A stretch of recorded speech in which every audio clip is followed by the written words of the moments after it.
The class system in England is difficult to understand, Yeah. even if you live here, Hmm. um, because you see it as it is at the moment. It isn't rigid. It is extraordinarily flexible. It allows enormous social mobility. And to give you an example of this, I have an alternative take on how people should do their family trees. When I Hmm. was little, when I was like 9, 10, I was obsessed by family history. Hmm. So I traced all my family ancestors way back. Now, it only occurred to me when I was then thinking through about 10 years ago, thinking through different ways of different perspectives, different perspectives on what a family is. Hmm. I came up with a different idea of a family tree, which isn't a long line of father, son, which always prioritizes the patrilineal line and Right. the possession of property. I thought, okay, I've got two parents, four grandparents, eight great grandparents, and what about rather than looking at one of those lines, which always, as I say, highlights the male, look along all the three great grandparents. So all my great grandparents. Hmm. None of them knew each other. They all lived in different parts of the country. So, Hmm. well, all lived in different parts of southern England. They were all alive at more or less the same time. The earliest marriage was 1811, and the last one was 1856. Now, what will I learn from actually looking at their lives and seeing what happened to them? And there's a real range in there. Some died in childbirth, some lived to be old women. What I really learned was that of those 32 people, 28 of them were working class. Hmm. No one would describe me as working class. I was privately educated. I have a good income. I'm a member of a London club.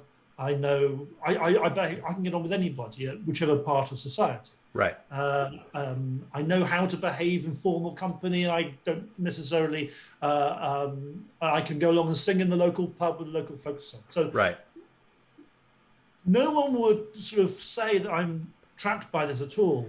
But looking back at my ancestors, over time, the class system is very flexible. Hmm. Our mistake is, and the myth comes from seeing things as they are right at the moment and who can talk to whom. Hmm. And if we just look at things as a present moment thing, yeah, we've got a strict class system. We've got Hmm. a really pretty offensive class system, you've asked me. Uh, but over time, that is a malleable thing. And that's true even in our own lifetimes. You don't have to look over 6 generations to see this because people can elevate themselves. I'm often amused by the path of pop stars through Oh our yeah. system. So you have people like Mick Jagger or Elton John who are not privileged by birth, but No. end up being multimillionaires, knights of the realm, Hmm. living in wonderful residences with basically all the privileges that anybody could possibly want, still working for their money if they want to.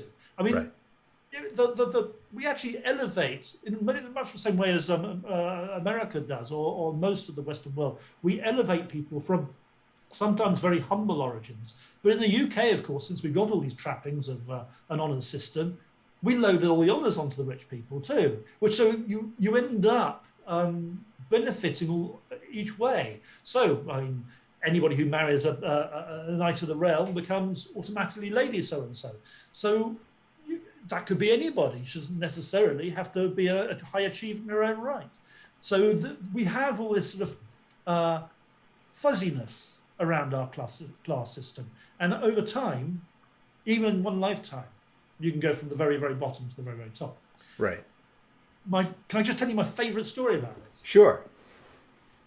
There was a woman called Harriet Mellon, who I bet you'd never heard of. No, I have not. You would not. Virtually nobody's heard of her.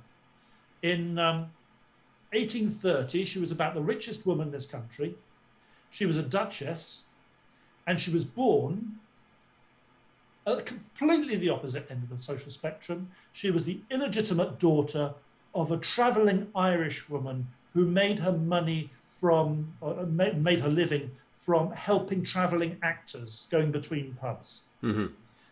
She was born into this sort of basically lower than working class itinerant existence. But through the stage, she got herself a name. She got together with Thomas Coutts, who was a banker. When he died, he left his controlling interest in the bank to her. She then operated the largest private bank in England at the time. She then married a duke who was 18 years younger than her or something. So when she died, she was not only the richest woman in the country, one of the 5 richest people in the country, she was a duchess, and she just went from one extreme all the way through to the other in the space of one lifetime. So yes, it's a very strict system in the here and now, but over time, it's a very flexible one.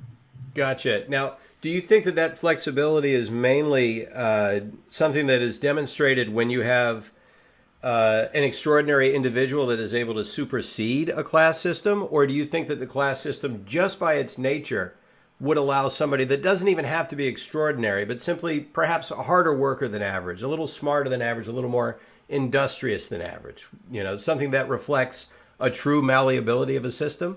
Or do you have to be a Robbie Williams, an Elton John, in order to transcend? Okay. When I look around here, I mean, there's, as I say, I use this community as my big laboratory for understanding time.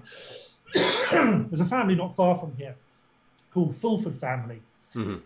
They basically occupied the same patch of land since the 12th century. They haven't moved away. They've always stayed in the same house, on the same site, since the 12th century. If you stay there, you build up assets, you gain wealth. The wealth you had to begin with is relatively more wealth than people are coming into the world, as we were talking about earlier, and therefore you become more important. Therefore you attract other people who want to marry you and bring your heir and bring in more wealth. They have got really relatively wealthy. I mean, they're not super wealthy, but they're multimillionaires. They've got that wealth simply by staying on the same spot for 800 years. And the current gentleman who owns the house, Fulford House, last time I spoke to him, he said he was planting oaks because he's got lots of forest. Right. He's planting oaks for harvesting in 190 years' time, to be cut down for timber in 190 years by his great-great-great-great-grandchildren. Right. That long-sightedness means that you don't need to be remarkable, you're just going to be tenacious. On the other hand, I look at how all my ancestors have come together. Well, that was just each generation, they were trying to get up a little bit more up the ladder. Right. And so each generation, each one of them found attractive the people who were also trying to get up the ladder. So gradually, from all these parts of the country, people were engaged on a sort of social climbing that brought them all together. And the longer it carried on, the greater the benefits were going to be to the next generation. So I don't think you need to be extraordinary. I do think you need to have the will to make your life a better one. I think the willingness, the willpower is where it comes from. And if you look at all the self-made men up and down, and self-made women up and down the country, so often you realise they've got something unusual. And that unusualness is a deep drive. Right. Either for their art or their business, or they don't want to be poor, or just thinking one businessman I can think of, had left school with nothing at the age of 16, but damn well wasn't going to be poor, so just worked really, really hard at building a successful business. Right. So I think the system is very amenable to those who really want it. Right. But no one gets anything given to them on a plate.